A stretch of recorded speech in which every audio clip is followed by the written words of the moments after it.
So to get us started, I want to start by learning about the challenges and ways the adults can help create an environment that better supports youth. So I'm going to go ahead and direct questions to each of you one at a time, and we'll go ahead and just pass the microphone down depending upon who's responding. So Mars, we're going to start with you. That's okay. Very good. Have you ever felt that your mental health concerns were not taken seriously by adults or professionals? And if so, how did you handle that? I would say that for me, the most helpful thing was learning to advocate for myself. And so it just became really about going to trusted adults and other professionals. I think sometimes there can be kind of a pseudo approach just by administrators and other adults. And there's not enough empathy for people that are facing challenges and going through crisis and acting out as a result of that. And so, yeah, the most important thing I would say is self-advocacy. Awesome, thank you so much. So I heard two amazing things that I just want to capture really quickly. So self-advocacy, great answer, thank you for sharing that. And you also mentioned something really important, which is empathy. So in my introduction, I talked about the importance of relationships and how that impacts our mental well-being. Another really significant factor is empathy. And so that's incredible that you touched upon that just in your initial response. Zuri, we'll go to you next. All right, Zuri, have you ever experienced stigma related to mental health? And if so, how did you handle it? Yes, I have. Growing up in a Hispanic household, I was never really allowed to feel upset. So going into high school, I knew that I kind of had to put up a front and be this perfect student who never felt sad, angry, mad, or most importantly, upset. But along the way, I made friends who had similar experiences and also dealt with this at home. And we realized that the stigma wasn't just at school, it was also at home. Upon this, I grew a love for psychology my sophomore year, and I started a club dedicated to not only sharing those aspects, but to really communicating and allowing students to feel inclusivity and a safe space for them to speak about what they feel and their emotions. And although the stigma is far from broken, I like to think that we're one step closer towards it. Awesome, thank you so much. Tyler, next. Tyler, what are some misconceptions about mental health that you think adults should know about?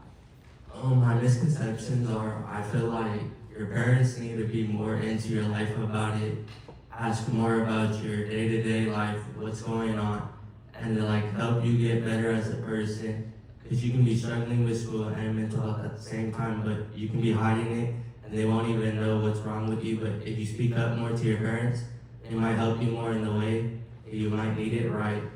So you can go to therapy and stuff, and they can help you go on walks and stuff, and just make you a better person. Thank you so much. All right, I truly appreciate the attention to detail and insight that you've all provided us so far. I now want to switch gears and discuss how we can begin tackling mental health issues. How can we get to a space of mental well-being? What are some things you're doing to improve your mental well-being? So let's start with Ricky. Ricky, what are some activities you do to bring you mental well-being? Is playing football. Playing football is a good activity I do. It blocks everything from my life, and it makes me focus on one thing. Football is a piece where I find peace. I feel like it's important for everyone to do everything they find peace at, and that's it.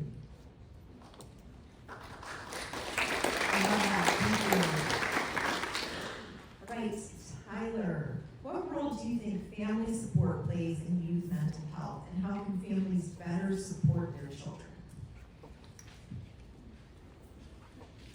I feel like this one, more on this side, the family should go day to day with the kid, take them out more, spend one-on-one times, check up on them daily.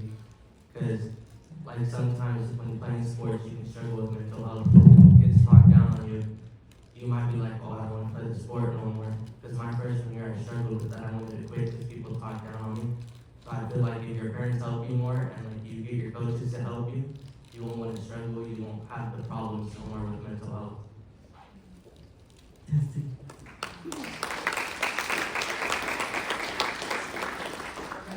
very good. Zuri, you're up next. Zuri, how important do you think it is for young people to have access to mental health education and resources? I think it's super important. We go 12 years of school with having a school nurse, but we don't get a social emotional counselor until high school. And in my school, I didn't get one until my sophomore year, and I'm a junior. So, as you can imagine, it's been kind of a struggle.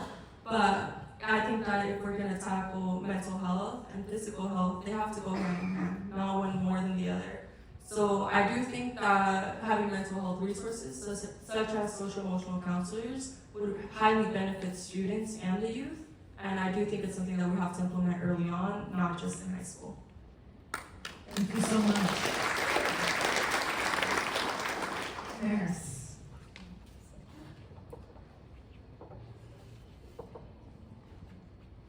What advice would you give to other young people who might be struggling with their mental health? I think the best piece of advice I can give would be to get involved in your community, whether it be through extracurriculars at school or community service. I think one of the most helpful things for me was just fellowship, being in a community with people with similar interests and serving others. It's all about finding a purpose, and I think that can be really empowering and healing. Thank you so much. We definitely don't want to feel alone when we're struggling, right? So the more we're invested in relationships, already built in community, whether it's sports or organizations that we're volunteering with, really helps us to not isolate when things get tough. All right, thank you so much. There are tons of studies that show that mentorship and volunteerism help increase indicators of mental well-being, such as happiness, a sense of community, and our emotional regulation.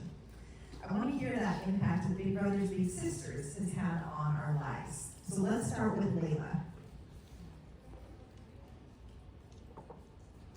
All right, Layla, how has your big sister helped you when you've been having tough days? Hold on, I had this all prepared. Very good. We can't wait to hear from you. What was the question? Okay. How has your big sister helped you when you've been having tough days? Well, she has helped me by like assuring me everything's gonna be alright. She'll give me hugs, make sure that I'm alright first, make sure that I'm fine, that I can keep going, and if I need a break, then I can just have. Awesome. Thank you so much. I think it can really make a difference knowing that there's someone there that will check us, right? See how we're doing, even if it's just a simple question of how are you doing today, how's your day been going, giving us that hug, that reassurance, but knowing that we have that person that will see us and find us and check in with us. All right, Ricky. Ricky, how has our program, Big Brothers Big Sisters, helped you cope and navigate trauma? It helped me cope by knowing that other people have lost people in their life as well. And my big brother, he went to the Navy, so he lost many friends during that time, and realized that I'm not the only one going in by myself. That it's okay to be in grief with your losses and all that, but it's okay. And it's okay to share it to other people, not be by yourself. Most of us are, including me, I be holding it by myself like this in the fist, you know, and then when something happens, just burst out like a water bottle, you know, like you twist it, the bottle cap will explode. But I think it's important to talk to other people about your struggles and all that. That's amazing, Ricky. Thank you. One of the things about having a big sister or big brother, or even if it's not through this organization, but just a mentee, is it's an opportunity to have someone that's gone before you, right? So it doesn't mean we've had the exact same experiences, lived the same life, but there are some common experiences, and even though we have different stories, everyone's experienced grief or loss or different challenges. It might just be in different ways. But the ability to have someone, like I said, that's sort of gone before us that we can look up to, that gives us hope, that gives us encouragement. So I really appreciate that you shared that, Ricky. Thank you. Juan, how are we doing on time? How many minutes do we have? 10 more minutes? Okay, really good. Let's go back to Layla then. Layla, I want to ask you another question. How has having a mentor through Big Brothers Big Sisters impacted your well-being? That is a really good question. Well, I've had a handful of great events happen in my life, and they've all together added a piece of the puzzle of my life. But the one piece I was searching for was my big sister, and it was right in front of me the whole time. Ever since that day, almost 4 years ago, when I first met my big sister, my life has never been better. To think that if I didn't meet her all those years ago, that I wouldn't be the same person I am today, is something scary to think about. Thinking about it almost makes me want to forget about what happened. But no, I wouldn't be the same person without those memories. Very good. For 4 years. You said 4 years? Yes. That's amazing. So glad for that. Ricky, one more question for you. How has your big brother supported you when you were feeling down or depressed?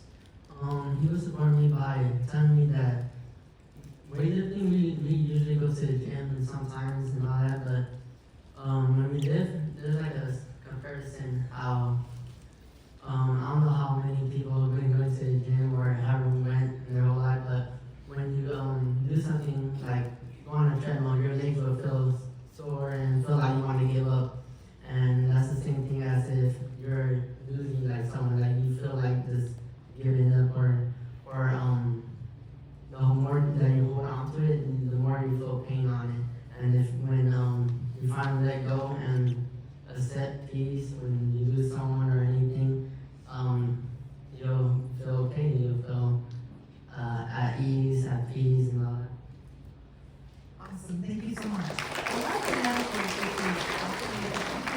the weightlifting and the water bottle, both like good images that illustrate what you're talking about, so very well done. Because we are okay on time, I'm going to go back to another question that I have for Tyler. So Tyler, what are some of the biggest challenges you face in maintaining good mental health? My struggles with good mental health was football, like going on and off the field with the other team. You can be arguing throughout the game, trying to get in your head like, oh, you guys aren't good. You guys are gonna lose by 50. Like when they keep talking like that, you like kind of like get in your mind about stuff. But like then you go to the sideline and talk to your coach about it. Like your coach will like switch up and like, no, like don't listen to them. Like just let it be, like we're gonna win this game.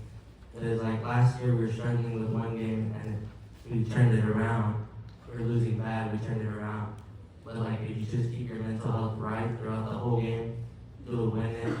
And you just keep a positive mindset throughout the whole season. You might win CIF, you might do this. Like you just need a positive mindset through your whole life. And with young people to have good mental health, it will help you throughout your whole life. Awesome, thank you. So one of the things that I'm hearing, of course, we're this organization's Big Brothers Big Sisters, so it's a formal mentorship program, but I'm also thinking about the significance of informal mentors that we have. So you talked about your football coach, right? And so a few of our panelists have talked about other people that are in their life, whether it's for sports or school, that sort of serve in those capacities. So certainly we're hearing this theme around relationships and the importance of mentorship. Zuri, I've got another question for you. How do you think that social media and technology affect mental health today? I definitely think that social media has affected mental health of many youthful people.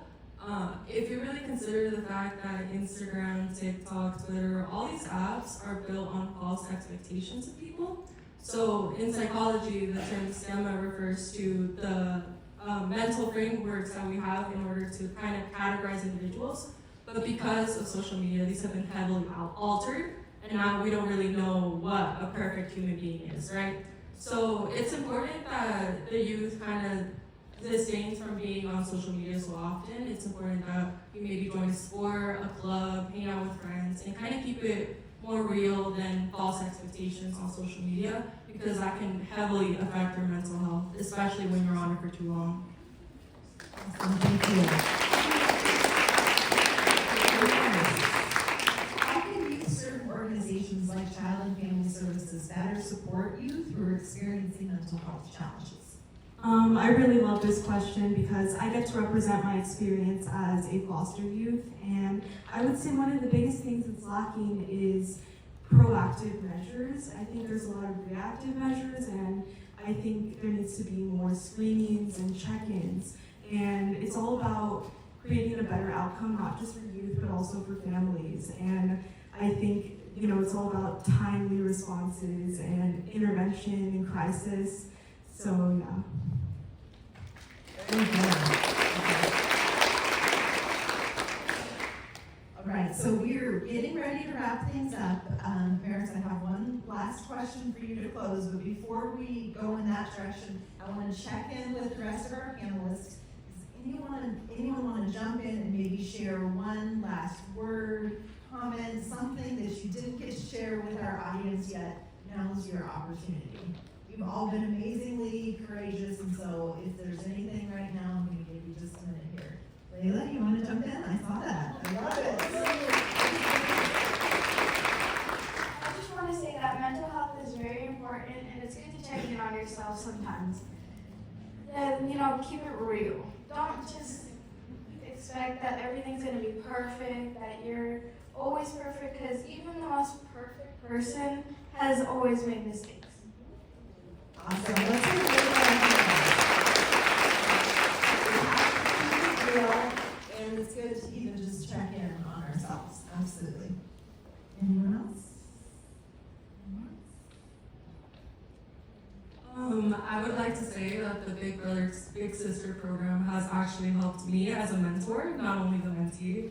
I've gotten to see my little girl. I've known her since she was in the 3rd grade, and she's about to be a 5th grader. So it's really interesting because I'm going to graduate and she's going to graduate elementary school. And it's a really good relationship to have because you don't really, as a high schooler, you don't have that relationship with the youth. You're kind of more focused on the people that you're surrounded with. But to have a relationship with someone that's younger than you is just very beneficial, and it helps you get a different perspective on a different audience.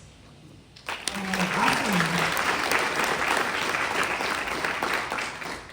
Okay, so the last question I have is for Amaris. Amaris, what do you hope mentees, mentors, and parents get from this summit? I hope this summit is a beacon of hope and healing for all today. I hope that, we are able to open this conversation and just give people the resources and education that they need on mental health and just keep everything real. All right, very good. Thank you so much. Let's give a one last round of applause for all